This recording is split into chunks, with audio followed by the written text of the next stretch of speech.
பொதுவாக ஒரு ஒரு பெண்மணிக்கு வயசாயிருச்சு அப்படின்றத எப்படிலாம் முடிவு பண்ணுறாங்க அப்படின்ட்டா, தலை நரைச்சி போயிருந்தா வயசாயிருச்சு அப்படின்னு முடிவு பண்ணுவாங்க. எனக்கு கிட்டத்தட்ட ஒரு 20 வயசுக்கு மேலே ஆகும்போது எனக்கு தலை நரைக்க ஆரம்பிச்சிருச்சு. அப்புறம் இன்னும் எப்படி முடிவு பண்ணுவாங்கன்னா, அவங்களுக்கு இருக்கிற குழந்தைங்கள வச்சு அவங்க முடிவு பண்ணுவாங்க. பெரிய குழந்தைங்க இருந்தால் அவங்க வயசானவங்க அப்படின்ட்டு. எனக்கு வந்து ஃபஸ்ட்டு குழந்தை 16 வயசுலேயே பிறந்துருச்சு. சரிங்களா? அதுக்கப்புறம் வந்து பளிச்சுன்னு ஒரு முடிவு பண்ணுற விஷயம், இயல்பாக முடிவு பண்ணுற விஷயம் அப்படின்னா, அந்த கன்னத்தை சதை வந்து இப்படி நிற்கும். கொஞ்சம் வயசாக இருக்கும்போது இப்படி இருக்கிற சதை இப்படி தொங்கிடும். இங்கே இருக்கிறது இங்கே வந்துடும். இங்கே வந்துருச்சுன்னா நேச்சுரலாக இயல்பாக ஒருத்தவங்களை கவனிக்கிறது வந்து இங்கே இருக்கிற சதை இப்படி நிற்கிறது இப்படி இறங்கிடும். இந்த இடத்துல ஒரு கோடு விழுந்துச்சுன்னா அவங்களுக்கு வயசாயிடுச்சு அப்படின்னு எடுத்துக்கலாம். ரொம்ப ஒல்லியாக இருக்கிறவங்களுக்கு சதை இல்லாதவங்களுக்கு வந்து பெருசாக தெரியவும் செய்யாது. அதில் கலர் கம்மியாக இருந்தாங்கன்னு வச்சுக்கோங்க, சுத்தமாக தெரியாது. கொஞ்சம் கலராக இருந்தாங்கன்னா பளிச்சுன்னு அந்த முகத்தில் என்ன மாற்றங்கள் இருந்தாலும் உடனடியாக தெரியும்.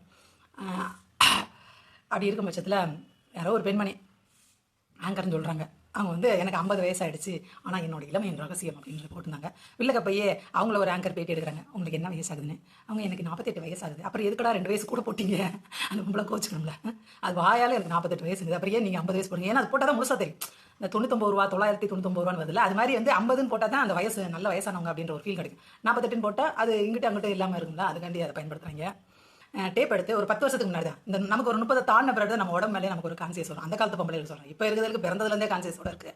அப்போ வந்து பெருசாக உடம்பை பற்றி யோசிக்க மாட்டாங்க, உடம்பு முகக்கட்டை எதை பற்றி யோசிக்க மாட்டாங்களா. அப்போ வந்து டேப் எடுத்து பார்த்தா 30 இடுப்பு அளவே வந்து 34 இருந்துச்சு.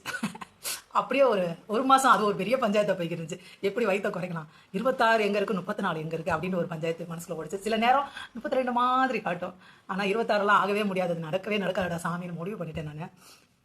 மிச்சத்தை கேட்காதீங்க, அந்த 36 கேட்காதீங்க, எந்த அளவுமே வந்து அமையலை. 36 26 36ன்னு ஒரு அளவே அமையலை. அது மெனக்கட்டு பாடி மெயின்டைன் பண்ணுறவங்க, ஜீன் இருக்குல்ல, அம்மா அப்பத்தா அம்மாச்சின்னு சொல்லி குச்சி குச்சியாக யாருன்னா இருந்து அவங்க பிள்ளைங்க வேணால் அந்த மாதிரி ஏதாவது வரது வாய்ப்பு இருக்குது. அதில் வித்தியாசம் வரும். சரிங்களா? என்னெல்லாம் கிடைக்குதோ அதெல்லாம் முகத்தில் போட்டு முகத்தை இளமையாக வச்சுக்கிறதா, இல்லாட்டி பட்னியாக கிடக்கிறதோ, இல்லாட்டி ஊருப்பட்ட எக்ஸசைஸ் செஞ்சு உடம்ப இதாக வச்சுக்கிறதோ, இல்லை இந்த நரைக்கு டை அடித்து வச்சுக்கிறதோ இளமையாக இருக்கிறதா அர்த்தம் கிடையாதுங்க. இப்போ பாருங்கள், இந்த கட்டிலில் நான் சும்மா ஏறுறேன், எதையுமே பிடிக்கல, நல்லா பார்த்துக்கோங்க. சும்மா ஏறிக்கிட்டு இருக்கேன். ஏறிட்டேன்னா இதே பெட்டு இல்லைன்னு வச்சுக்கோங்களேன், எனக்கு பேலன்ஸ் ஒழுங்காக இருக்கும். நான் பாட்டுக்கு பெட்டில் எதையும் பிடிக்காமல் ஏறிடுவேன். தெரியுதா?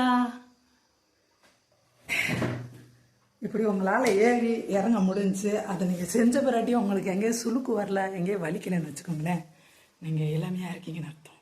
நான் எந்த எக்ஸசைஸுமே பண்ண மாட்டேன், எந்த மேக்கப்புமே பண்ண மாட்டேன், எதுவுமே பண்ணுறதில்ல. உடம்பு வந்து நம்ம சொன்ன பேச்சு கேட்டுச்சுன்னா நம்ம இளமையாக இருக்கணும்னு அர்த்தம். புரிஞ்சுதா?